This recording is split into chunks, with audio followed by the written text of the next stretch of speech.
জুলাই জুলাইয়ের যে আন্দোলন, এই আন্দোলনে অনেক ছাত্র জনতা অনেকেই আহত হয়েছে, নিহত হয়েছে।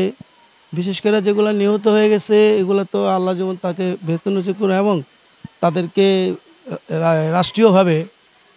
রাষ্ট্রীয়ভাবে যেমন মর্যাদা দেয় আমাদের বর্তমান তত্ত্বাবধায়ক সরকার বলেন আর অন্তর্বর্তীকালীন সরকার বলেন।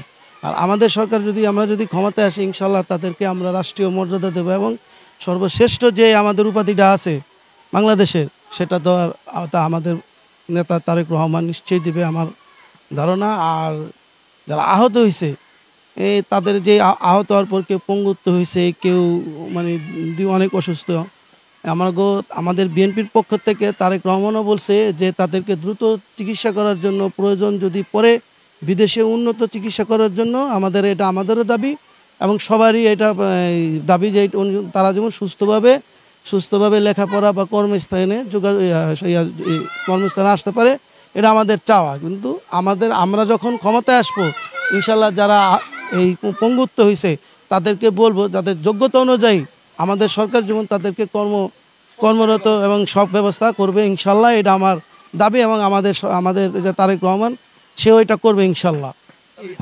আনোয়ার ভাই, আমি একটা প্রশ্ন রাখতে চাই। আগামীকাল জিঞ্জিরা ইউনিয়ন ৪ নং ওয়ার্ডের শ্রমিক দলের কর্মী সভা, এই সভাটা মূল দলের যে কর্মী সভাটা, এই সভাটা করতে যাচ্ছেন দীর্ঘ 18 বছর পরে, আপনার কেমন লাগছে? আমরা বিগত এই 18 বছর থেকে মানে আওয়ামী লীগ সরকার, এই ফ্যাসিক সরকার ক্ষমতা আসার পর আমরা কোথাও মানে প্রোগ্রাম করার মতো করতে দেয়নি। মোট কথা আমরা বাসায় থাকতে দেয়নি, প্রোগ্রাম তো দূরের কথা, কিছুই করতে দেয়নি। এখন আমরা যখন এই ছাত্র জনতা আন্দোলনে এই কুখ্যাত সরকার আওয়ামী লীগ সরকার যে দেশ থেকে পলালো, এখন যে সরকার আসছে, সরকার থাকার পরও আমরা যেমন বিএনপি আমাদের এত বড় একটি দল, আমাদের এত বড় একটি দল আছি, আমরা এখন যে কর্মী সভাগুলো বিভিন্ন জায়গায় করতে পারতেছি, সুন্দরভাবে স্বতঃস্ফূর্তভাবে করতেছি।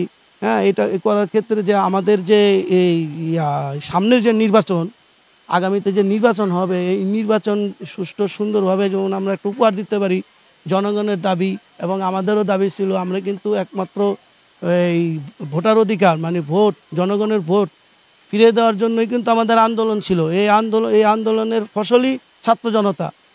তখন এখনই আমাদের একটা সুন্দর একটা নির্বাচনের মাধ্যমে যে সরকারি ক্ষমতা আসুক, আমরা চাই সুন্দর একটা নির্বাচন। ৪ নং ওয়ার্ডের যে সাধারণ মানুষ, আপনি সাধারণ সম্পাদক হিসাবে আসলে আপনি কি বার্তা দিবেন? সাধারণ সম্পাদক হিসাবে বার্তা, রাজনীতি যখন করতে নামছি, জনসেবা এটা আমি মূল লক্ষ্য ধরবো। এই জনসেবার ভিতরে অনেক কিছুই পড়ে, সেটা যেটাই আসুক ওইটাই হবে। কিন্তু আমি চাই আমাদের ৪ নং ওয়ার্ডের জনগণ সুন্দরভাবে যেমন থাকতে পারে, লেখাপড়া আদার যা আছে আমাদের মৌলিক যে অধিকারগুলো তারা যেমন আমাদের পক্ষের থেকে পায়, এগুলা যে মৌলিক যে অধিকারগুলো আছে সেগুলো এসে পড়বো যেমন এগুলো হয়। আর বিশেষ করে হলো যে আপনার এই মাদকটা এটা আমাদের এই বিশাল সমস্যা, এটা সারা বাংলাদেশেরই সমস্যা। এই সমস্যা নির্মূল করতে হলে ধীরে ধীরে হবে। এখন যে আমরা আসছি হয়ে যাবো তা না, কারণ এদের ঘাঁটিটা অনেক শক্ত। এটা আমাদের প্রশাসন শক্ত হলে ইনশাল্লাহ এটা থাকবে না। আমি জানতে চাচ্ছি যে আগামীকালকে এখানে আপনাদের অতিথি কে আসতেছে? আমাদের এখানে অতিথি আসতেছে দাদা গয়েশ্বরচন্দ্র রায়, স্থায়ী কমিটির সদস্য, ঢাকা জেলার সাধারণ সম্পাদক ও ঢাকা জেলার সাধারণ সম্পাদক নিপুণ রায় চৌধুরী আসছেন, জিঞ্জিরা ইউনিয়ন সভাপতি মোকাররম হোসেন সাজ্জাদ, জিঞ্জিরা ইউনিয়ন সেক্রেটারি আশরাফ, আরও অন্যান্য থানা পর্যায়ে যে নেতা আছে তারা আসবে।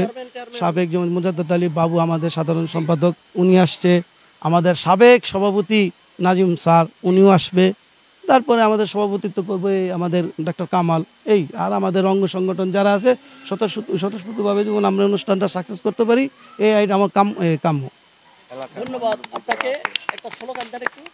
জিয়ার সৈনিক, আর কে বলে জিয়া নাই? জিয়া সারা বাংলায়, আরে জিয়া সারা বাংলায়, কে বলে জিয়া নাই? আমরা সবাই জিয়ার সেনা, ভয় করি না ফুলের বোমা।